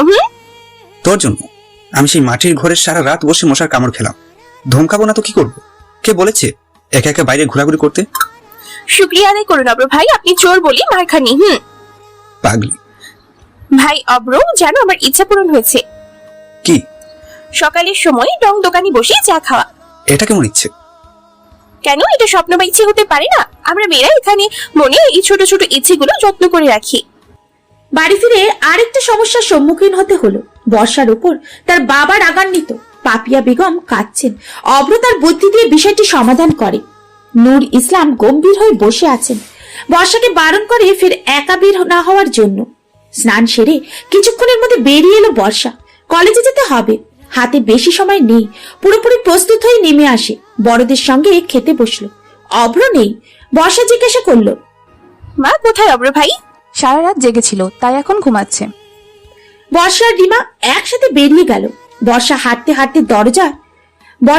হাঁটতে রাস্তায় ছোট ইটের কোনা এবং খালি বোতলগুলোকে লাথি মারে। বর্ষা ওদের লাথি মেরে মজা নিচ্ছে। রিমা ঘরের দিকে তাকিয়ে আছে, হম্বিতম্বি করে বলল, তাড়াতাড়ি পা চালা, বেশি সময় নেই। কে সেই ছেলে? নতুন মনে হচ্ছে। অহিতার কথা শুনে সবাই ফিরে তাকালো। একটা ছেলে গাড়ি থেকে নামছে। বর্ষা ভ্রুকুটি করলো, সন্দেহের সাথে বলল, কলেজে আগে দেখিনি। পরিচালক স্যারের ছেলে নিভিয়ান। আজ কলেজে আসছেন কেন? আগে কখনো আসেননি? সে আজকাল প্রায় আসে, তোরা দেখতে পাস না? আমি কি বসতে পারি? Excuse me. হ্যাঁ বসুন। ঘাসে বসবেন? আমি কাউকে একটা চেয়ার আনতে বলছি। চেয়ার লাগবে না, তোমরাও ঘাসের উপর বসে আছো। আমি তোমাকে অনেকদিন ধরে করছি। আমি যেদিন কলেজে আসি সেদিন তুমি আসো না, তাই এতদিন দেখা হয়নি। আপনি খুঁজছেন কেন? তোমাকে এক ঝলক দেখে হৃদয়ের তৃষ্ণা মেটাতে। বর্ষা চোখ সরু করে ফেললো। অহিতা অনবরত কাশি দিতে লাগলো। নিভিয়ান মাথা নিচু করে হাসলো। সে মাথা তুলে স্বচ্ছ কণ্ঠে বলল, আমি তোমাকে বিয়ে করতে চাই, কারণ আমি তোমাকে ভালোবাসি। বর্ষা হতবিহ্বল দৃষ্টিতে তাকিয়ে। 3টে বাজে। কলেজ থেকে সোজা বাসায় চলে এলো ওরা। মেজাজ খুব খারাপ হয়। হঠাৎ এসে বলল, আমি তোমাকে ভালোবাসি। ভালোবাসা হয়ে গেল। বর্ষা রুমে চলে গেল। বিছানার উপর বাক্স থেকে সেদিকে এগিয়ে যাচ্ছে। বাক্সটা হাতে নিল বর্ষা। একটি সাদা শাড়ি এবং কিছু গহনা এবং চুড়ি, একটা চিরকুট। অভ্র ভাই না তিন্নি আপুর হাতের লেখা। তিনি লিখেছেন, আমি জানি না তুই সাদা রঙে কি পেয়েছিস, তবে সাদা শাড়িতে তোকে খুব সুন্দর লাগে। একদম পরীর মতো। এবার পরীর মতো সেজে নিচে নেমে আয়। বাড়িতে কেউ নেই। বাড়ির গেটের সামনে একটি গাড়ি তোর জন্য অপেক্ষা করছে। দেরি করবি না, তাড়াতাড়ি তৈরি হতে শুরু কর। আর রিমাকে সঙ্গে আনতে ভুলবি না। স্নান করে ভেজা চুল শুকিয়েছে। শাড়ি পরার পর দুমুঠো কাচের চুড়ি পরে নিল। বর্ষার রিমা বাসা থেকে বের হয়ে গেটে এলো। অব্র গাড়ির দরজায় হেলান দিয়ে আছে। পরনে নেভি ব্লু শার্ট আর কালো জিন্স, গাঢ় অ্যাশ কালারের লেদার জ্যাকেট, নীল ও অ্যাশ কম্বিনেশনের স্কেচ। কপালে লম্বা চুল এসে পড়েছে। অব্রকে অসম্ভব সুন্দর লাগছে বর্ষা। তার দিকে মুগ্ধ চোখে তাকিয়ে আছে, কিন্তু অনেক চেষ্টা করেও চোখ ফেরাতে পারছে না। অব্র এক হাত দিয়ে তার চুল পেছনে ঠেলে নিল। গাড়ির দরজা খুলে বলল, তাড়াতাড়ি উঠ, সময় কম। অব্র ভাই, আমরা কোথায় যাচ্ছি? গাজীপুর জেলার কালিয়াকৈর মক্স বিলে একটি দ্বীপ তৈরি করা হয়েছে, যাকে বলা হয় মনপুরা দ্বীপ। সেখানে যাচ্ছি। সবাই সেখানেই আছে। হ্যাঁ। এই বৃষ্টি আবার এই রোদে ঝকমক করছে আকাশ। খরা রাস্তা দিয়ে গাড়ি চলছে। খাল ধরে সামনে এগিয়ে এসে দেখা মিলল সারি সারি গ্রাম ও জেলেদের মাছ ধরার দৃশ্য। বিলের মাঝে ঢেউ তুলে যাচ্ছে ছোট বড় ট্রলার ও ডিঙি নৌকা। তাদের সঙ্গে পাল্লা দিয়ে স্রোতে ভাসছে কচুরি পানা। জানালা দিয়ে বিলের জলরাশির দিকে তাকালেও বর্ষা স্বচ্ছ নীল দেখাচ্ছে জল। পরিবারের সবাই ইতিমধ্যে দ্বীপে উপস্থিত। দ্বীপে পৌঁছানোর পর তাদের খুঁজে বের করে সেখানে যায়। সবাই একটা কটেজে বসে আছে। সন্ধ্যা ঘনিয়ে এলো। দিগন্ত থেকে ঠান্ডা বাতাস বইছে। সবাই মোটা কাপড় পরা। বর্ষার শীতে একটু কাঁপছে।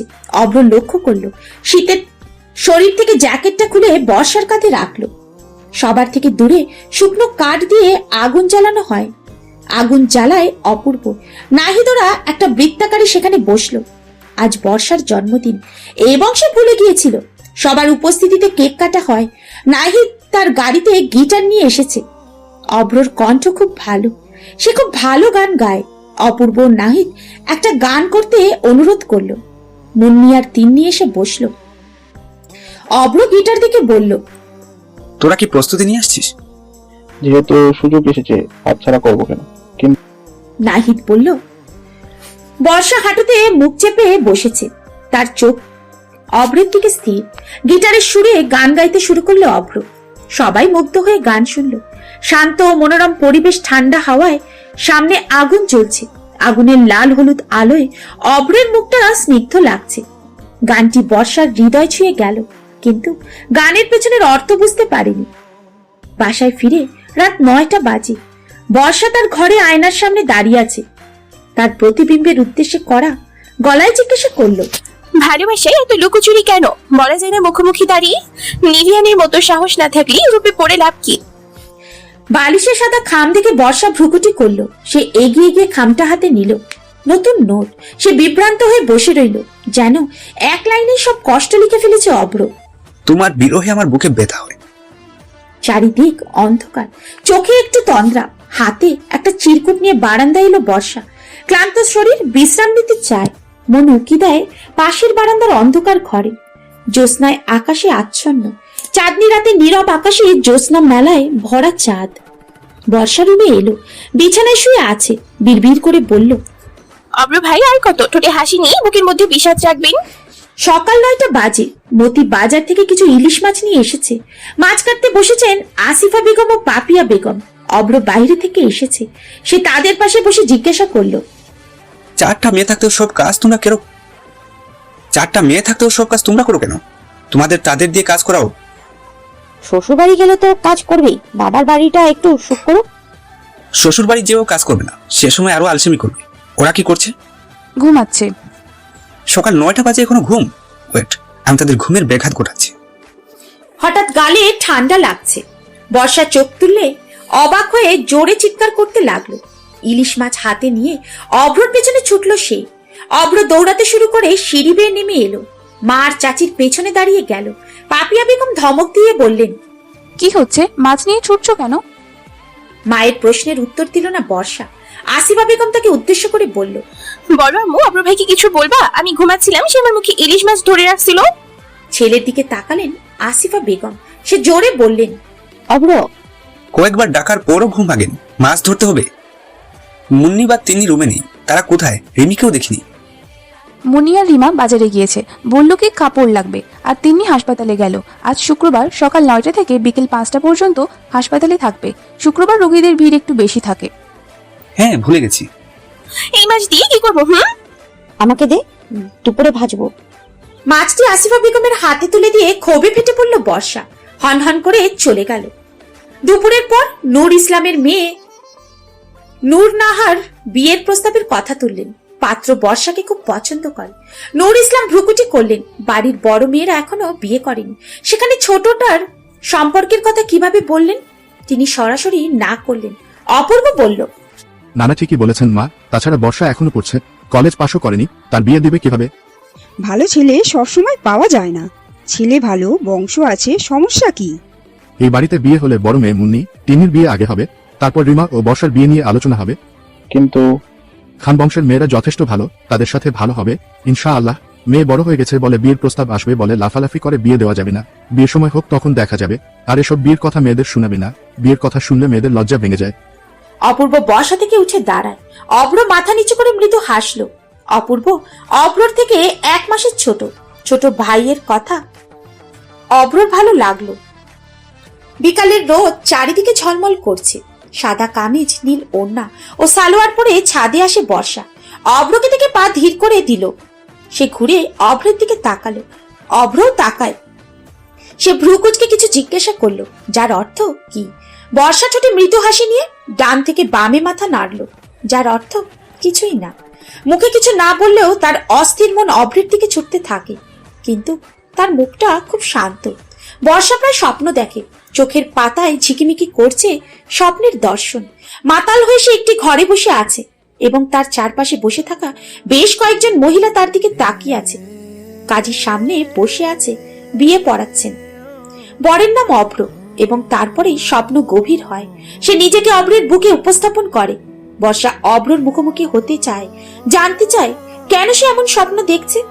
টানা 2 দিন একই স্বপ্ন দেখার কি কোনো মানে আছে, নাকি অকারণে মাথা ঘামাচ্ছে? বর্ষা সোজা হয়ে দাঁড়িয়ে আছে, ঠোঁট কামড়াতে শুরু করেছে। গম্ভীর অভ্র চোখ পিটপিট করে, তারপর তার দিকে তাকিয়ে কড়া গলায় জিজ্ঞাসা করলো, বাড়িতে খেতে দেওয়া হয় না? ঠোঁট কামড়াচ্ছিস কেন? অব্র ভাই, আপনার কি কিছু বলেন? কিছু না, আমি সেই সীমান্তে হারিয়ে যেতে চাই, যে সীমানার শেষ প্রান্তে তোমায় পাবো। ইন্ট্রোভার্ট পার্সন কি এমন হয়? 2 সপ্তাহ পর দেয়াল ঘড়ি টিকটিক করে চলেছে, তার কোনো ক্লান্তি নেই। গভীর রাত, ঘড়ির কাঁটা 12টা বাজলো, আর জোরে জোরে টুংটাং শব্দ হলো। বর্ষার খুব ঘুম পাচ্ছে, সে চোখ খুলে রাখতে পারছে না। ঘরে আবছা আলোয় ডিম লাইট জ্বলছে। বারান্দায় কিছু পড়ার আওয়াজ হলো। বারান্দার দরজাটা ভেজানো ধাক্কায় খুলে গেল। সে স্থিরভাবে বিছানার কাছে গেল। অভ্র বর্ষার দিকে তাকিয়ে তাকে দেখতে ব্যস্ত। তর্জনী ঠোঁট ছুঁয়ে আদর করলো। সে মাতাল কণ্ঠে বলল, তোমার ঠোঁটের উষ্ণতায় ডুবতে ইচ্ছে করে। অভ্র সময়কাল বিলম্ব করল না। তার এখানে থাকা উচিত নয়। শরীরে শিরশির করে শিহরণ ভাব জাগছে। অভ্র উঠে দাঁড়ালো। বর্ষা নিচু গলায় জিজ্ঞাসা করলো, আপনি এসেছেন অব্র ভাই? আমি জানি আপনি প্রতিদিন আমার ঘরে আসেন। অভ্রর পা থেমে গেল। বিছানা থেকে উঠে অভ্রর সামনে এসে দাঁড়ালো। বর্ষা গভীর মনোযোগে এই 2 চোখের দিকে তাকালো। ক্ষীণ গলায় বলল, আমাদের বিয়ে হয়েছে অব্র ভাই, সত্যটা আপনি সবার কাছে লুকিয়ে রেখেছেন কেন? অভ্র অবাক হয়ে তাকিয়ে আছে। বর্ষা আবারও বলল, আমি আবার সেই গ্রামে গিয়েছিলাম। আমরা যে ঘরে থাকতাম সেখানে লোকেরা আমাদের চিনতে পেরে জিজ্ঞেস করলো কেন আমি আমার স্বামীকে নিয়ে আসিনি। আমি কিছুই বুঝলাম না। তারপর গ্রামের মদভোজ চাচার কাছে নিয়ে যায়। তার ফোনে একটা ভিডিও আছে যেখানে আমরা বিয়ে করেছি। মাতাল অবস্থায় বিয়ে হয় না। তাহলে প্রতিদিন আমার রুমে আসেন কেন? শুধু দেখতে? একটু দেখতে। হ্যাঁ। আপনি নেশা করেছেন অব্র ভাই? একটু, বন্ধুরা খাচ্ছিল। বর্ষা অভ্রকে জড়িয়ে ধরল। অভ্র তাকে দূরে ঠেলে দেওয়ার চেষ্টা করে। বর্ষা দুর্বল গলায় বলল, কেন বলতে পারেন না ভালোবাসি?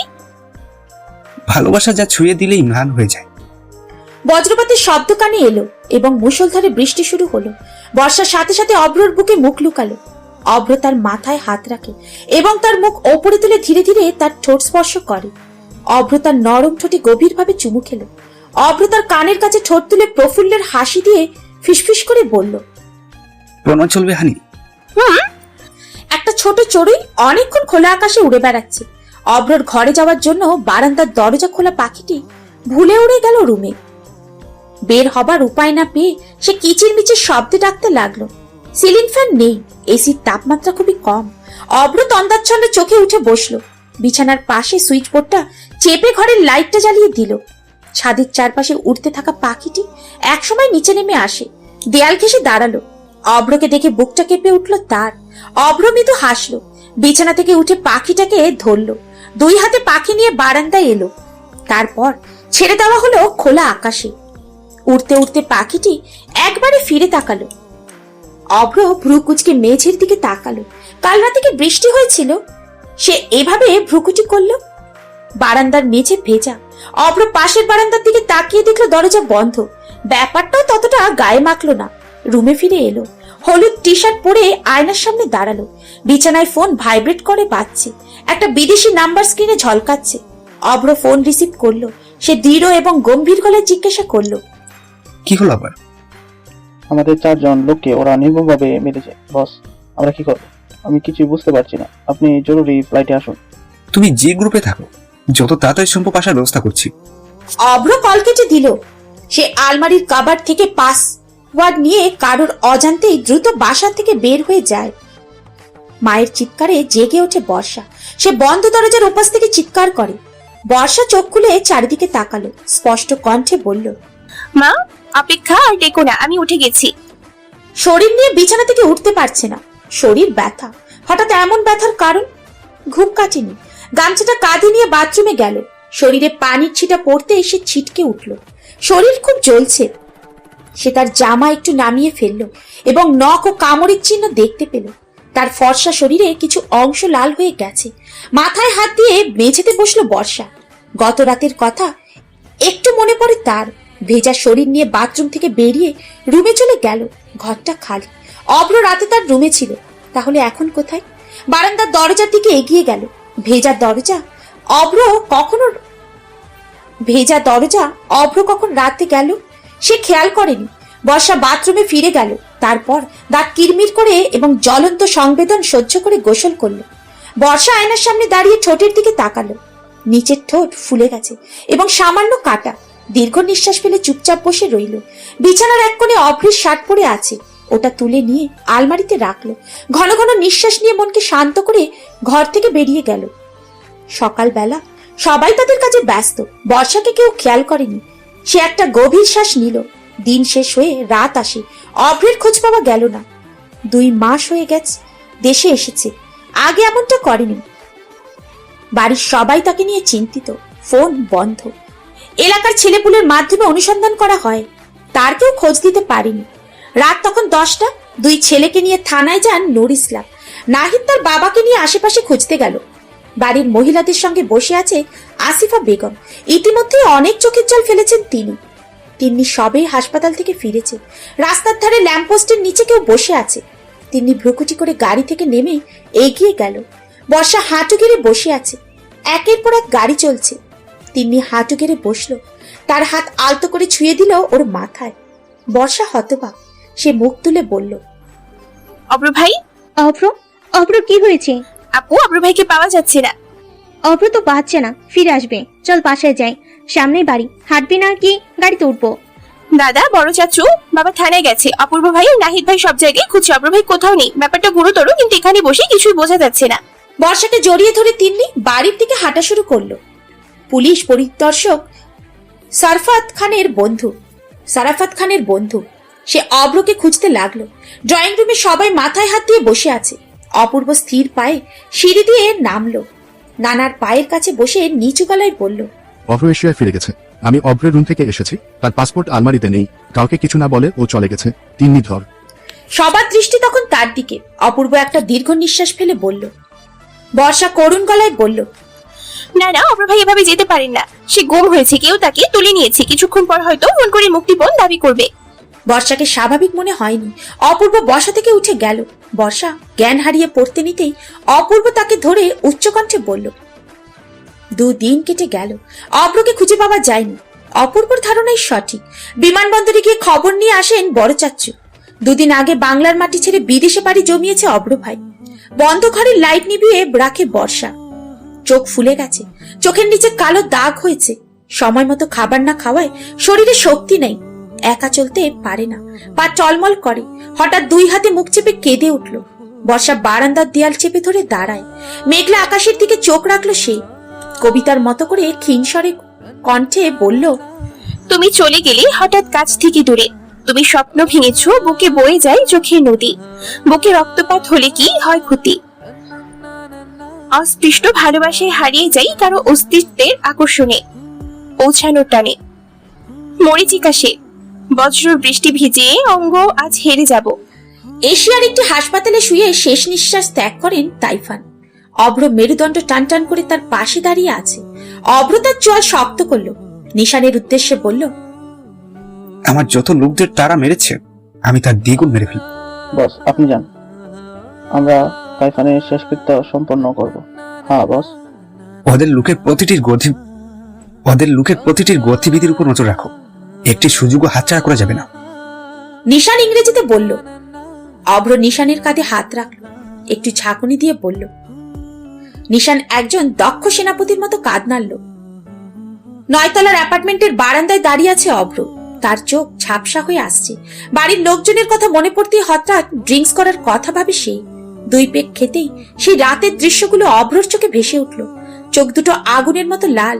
সে অপরাধ করেছে, দূর দেশে অষ্টাদশী কন্যার মন ও বিশ্বাস ভেঙে দিয়েছে। এই বক্তাকে আবার দেখাবে কি করে? 3 মাস কেটে গেছে, শীত চলছে, হালকা শীত। গ্রামে অনেক গাছপালা রয়েছে আর ঘনবসতিপূর্ণ নয়, তাই শহরের তুলনায় বাতাসের ঠান্ডা আবেশ বেশি। শীতের রাতে তিন্নিকে বাসায় নিতে হাসপাতালে আসে বর্ষা। এখানে হঠাৎ অসুস্থ হয়ে পড়লে তিন্নি তার চেক আপ করে। ঘন্টাখানেক পর জ্ঞান ফিরে বর্ষার। বর্ষা হাসপাতালের বিছানায় বসে আছে, চোখ জোড়া জলে টলমল করছে। যখন তখন চোখের জল গড়িয়ে পড়বে। বিষণ্ণ গলায় জিজ্ঞাসা করলো তিন্নি, কি করছিস বর্ষা? এত ভালোবাসা দেওয়ার ফল এই সন্তানের বাবাকে। বর্ষা, তুই বাচ্চা কি করবি আর বাড়ির লোকেদের কি জবাব দিবি? মৃদু স্বরে জিজ্ঞাসা করলো তিন্নি। বর্ষা বিছানা ছেড়ে উঠল। তিন্নি 2 হাত ধরে বলল, অব্র ভাই, আপু আমার ভালোবাসার একমাত্র নিদর্শন, আমি তাকে কখনো হারাতে পারবো না, তুমি একটা ব্যবস্থা করো। আমি এই হাসপাতাল থেকে বদলে ব্রাহ্মণবাড়িয়া মেডিকেল কলেজ হাসপাতাল যাচ্ছি। আমি সেখানেই থাকবো। তুই আমার সাথে চল, কিন্তু বাচ্চাকে কতদিন লুকিয়ে রাখতে পারবি? অব্র ভাই না আসা পর্যন্ত। ঠিক আছে, আমি বাড়িতে সব সামলাচ্ছি। বর্ষা অনুকূলে থাকায় সবাই যেতে দিতে ইচ্ছুক হয়। বর্ষা ভাবছে তার প্রয়োজনীয় জিনিস কি নিয়ে যাবে। দিন বেশি নেই, আর মাত্র 7 দিন।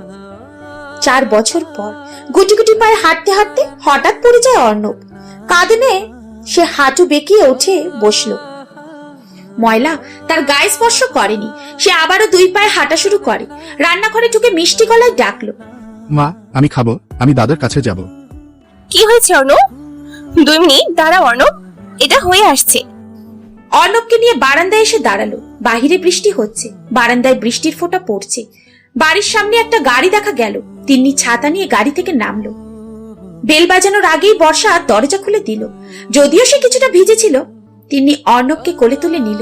তারপর বলল, গাজীপুর যেতে হবে, দাদার অবস্থা খুব খারাপ। জেনারেল হাসপাতালে ভর্তি করা হয়েছে। দাদা তোকে আর আমাকে দেখতে চাই। অপূর্ব কল দিয়েছিল, তুই কি যাবি?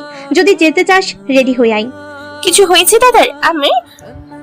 কিছু হয়েছে দাদার আর আমরা দুজন যদি গাজীপুর যাই, তাহলে অর্ণব কার সঙ্গে থাকবে? এখানে কারোর কাছে রেখে যাবি? অর্ণব এখনো অনেক ছোট, তাকে ব্রাহ্মণবাড়িয়া রেখে গাজীপুরে থাকবো কি করে? গাজীপুর চল, আমি এক বন্ধুর বাড়িতে রাখবো। তার 2টি সন্তানও রয়েছে। তাছাড়া বাড়িতে এখন অর্ণবের কথা বলতে হবে। অব্র ফিরে আসবে বলে মনে হয় না। কেন অব্রের জন্য ওর পুরো শৈশব নষ্ট করছিস? অর্ণবের অধিকার আছে তার সকল দাদা দাদি এবং খালা এবং চাচাদের দ্বারা ভালোবাসা পাওয়ার। তাছাড়া আমার বিয়ের কথাও বলা বলি হচ্ছে। ওখানকার পরিস্থিতি আগে দেখবো, বলার মতো পরিস্থিতি থাকলে বলবো। এখন রেডি হ। আপু তুমি হাসপাতালে যাও, আমি অর্ণবকে ওহিতার বাড়িতে রেখে সোজা হসপিটালেই চলে আসবো। তিন্নির বন্ধু দেশে নেই, স্বামী সন্তান নিয়ে চলে গেছে বাহিরের এক দেশে। অনেকদিন যোগাযোগ না থাকায় তিন্নি তা জানতো না। বর্ষা তিন্নির উদ্দেশ্যে বলল, তুই আসতে পারবি তো? আমি কি তোর সাথে আসবো? আমি পারবো আপু, তুমি যাও। নূর ইসলাম মোটামুটি সুস্থ। তার গলায় একটি ছোট অপারেশন করা হয়েছে। অপূর্ব ছোট্ট অপারেশনকে বাড়িয়ে বলেছে, কারণ বাড়ির সবাই চেয়েছিল বর্ষা বাড়িতে আসুক। সেই যে মেয়েটি গেল আর গাজীপুরে আসেনি। কখনো কখনো ভিডিও কলে কথা বলতো, কিন্তু সেটি 1 মিনিটের বেশি হতো না। অপূর্বর ওপর রেগে গেল তিন্নি।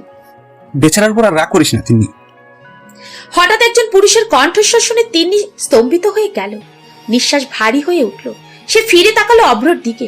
তিন্নি বাড়ির সবার কাছ থেকে বিস্তারিত শুনল। অব্র কাল রাতে দেশে আসছে, আর সেই দাদা নূর ইসলামের গলার অপারেশনের জন্য বুঝিয়ে হাসপাতালে নিয়ে আসে। চাপা গলায় বলল তিন্নি, আমি একটা ফোন করব। সবার থেকে একটু দূরে চলে গেল তিন্নি। বর্ষাকে কল দিল। সফিপুর থেকে রতনপুর যাওয়ার রাস্তায় দাঁড়িয়ে আছে বর্ষা। অহিতা তার সামনে দাঁড়িয়ে আছে। অর্ণবকে অহিতার কোলে তুলে দেওয়ার হলো। তারপর বর্ষা কিছু একটা বলে তাড়াহুড়ো করে রাস্তা পার হতে শুরু করলো। তারপরে হঠাৎ কল এসে ফোনটা বেজে উঠল। তিন্নি কল দিয়েছে, সে হাসপাতালে গেছে। জরুরি ভেবে কল রিসিভ করে সে। তিন্নি বলল, বর্ষা, অব্র আসছে। রাস্তার ঠিক মাঝখানে দাঁড়িয়ে আছে বর্ষা। তারপর হঠাৎ একটি গাড়ি ধাক্কা মারে। বাজারের জামে মসজিদটির সামনে নিথর হয়ে পড়ে আছে। রাস্তায় ভিড় জমলো। ফোনে সবার কথা শুনে তিন্নি ছুটে এলো। পরিবারের সদস্যরাও সঙ্গে রয়েছে। রাস্তার লোকজন জানান যে মেয়েটির সদ্য দুর্ঘটনা ঘটেছে, তাকে তানহা হাসপাতালে নিয়ে যাওয়া হয়েছে। বর্ষা জরুরি ওয়ার্ডে আছে। মাথায় ও হাতে আঘাত লেগেছে এবং অন্য কোনো ক্ষতি হয়নি। বর্ষা বিছানায় বসে আছে। তিনি একজন ডাক্তার, তাই সে নিজেও একবার চেক করলো। বাড়ির সবাই বর্ষাকে জড়িয়ে ধরে কাঁদতে থাকে। দরজার সামনে দাঁড়িয়ে আছে অব্র। বর্ষার সামনে দাঁড়ানোর সাহস নেই তার। অহিতা হাসপাতালের বাইরে আছে এবং অর্ণবকে কাছে দেখে ভেতরে যায়। বাচ্চার কণ্ঠ শুনে সবাই দরজার দিকে তাকালো। 3 বছরের একটি ছেলে মামা বলে দৌড়াচ্ছে। বিছানাটা অনেক উঁচু, অর্ণব উঠতে পারে না। তিনি অর্ণবকে বিছানায় উঠিয়ে দিল। ছোট্ট অর্ণব মায়ের বুকে আঁকড়ে ধরে। সবার মনেই প্রশ্ন জাগে। পাপিয়া বেগম বলেন, এই ছেলেটাকে আমার মেয়েকে মা বলে ডাকছে কেন? তিনি আলতো করে চাচির কাঁধে হাত রাখলো। নরম গলায় বলল, তার সাথে অর্ণব, সে বর্ষার ছেলে চাচি। তারা অবিশ্বাসের চোখে তাকালো। সবার প্রশ্ন, বাবাকে? বর্ষার বাবা শাহরিয়ার খান বললেন, বর্ষা কবে বিয়ে করেছে আর এই ছেলের বাবাকে? অভ্র আওয়াজ তুলল, স্পষ্টভাবেই বলল, আমি। সবার গম্ভীর মুখ মুহূর্তে নরম হয়ে গেল। অভ্র এগিয়ে এলো, বর্ষার চোখ ছলছল করছে। অর্ণবকে প্রথমবারের মতো তার বাবা কোলে নিল। বুকের সাথে মিশে যায় অর্ণব, যেন আকাশ এসে মিশে গেল মাটির সাথে। অর্ণবের চোখ ভিজে গেছে, অভ্রর চোখ ভিজে গেছে। সে একবার বর্ষার দিকে তাকালো। অভ্র খাটের একপাশে ছোট্ট একটু জায়গায় বসলো। অভ্রের চোখের কার্নিশ থেকে এক ফোঁটা জল পড়ল এবং সে বর্ষাকে জড়িয়ে ধরল। মাথায় হাত বুলিয়ে নরম গলায় বলল, আই এম সরি, আমি তোমাকে ছেড়ে চলে গেছি, আর যাব না। দূর আকাশে চাঁদ জ্বলে, জ্যোৎস্না রাতে আলোকিত করে। ছাদে যাওয়ার পথে বাতি জ্বালিয়েছে বর্ষা। জ্যোৎস্নার আলো লাইট জ্বালাতে শোভা ছড়াতে পারছে না, অন্ধকারে আরো ভয়ঙ্কর করে তুলেছে। নিস্তব্ধ পায়ে হেঁটে এলো অভ্র, ডান পাশে দাঁড়িয়ে বলল, হানি। তার হৃদয় কেঁপে উঠল, ইচ্ছে না করলেও একবার শরীর কেঁপে উঠল। বর্ষা তাকালো। অভ্র বলল, আমার পেছনে অনেক শত্রু ছিল, তাদের সবাইকে শাস্তি দিতে এবং ফিরে আসতে 4 বছর লেগেছে। কিন্তু বিশ্বাস করো, আমি জানতাম না আমাদের একটা অর্ণব আছে। তুমি আমার জন্য কত কষ্ট সহ্য করেছো। বর্ষা তার তর্জনীটা অভ্রের ঠোঁটে রাখলো এবং তার 2 পায়ে ভর দিয়ে দাঁড়ালো। কানের লতিতে ঠোঁট ছুঁয়ে নেশালো কণ্ঠে বলল, অভ্র ভাই, আপনার জন্য অপেক্ষা করতে আমার কোনো সমস্যা নেই। আমি সারা জীবন অপেক্ষা করতে পারি। অভ্র অবাক চোখে তাকিয়ে আছে বর্ষার দিকে, তারপর বুকে জড়িয়ে ধরে। অভ্রর কপালে চুমু খেয়ে তারপর ওর ঠোঁটে চুমু খেতে থাকলো। বর্ষা অভ্রের বুকের বাঁ পাশে হাত রাখলো, বাধা দিয়ে বলল, অর্ণব চলে আসবে। অভ্রকে জড়িয়ে ধরে আদরের সুরে বলল, কেউ আসবে না, আমি দরজায় ছিটকিনি দিয়ে দিয়েছি। বর্ষার সাথে সাথেই কয়েকটা কিলঘুষি মারল অভ্রের শক্ত বুকে। নরম গলায় বলল, বর্বর। অভ্র জোরে হেসে বর্ষাকে শক্ত করে জড়িয়ে ধরল।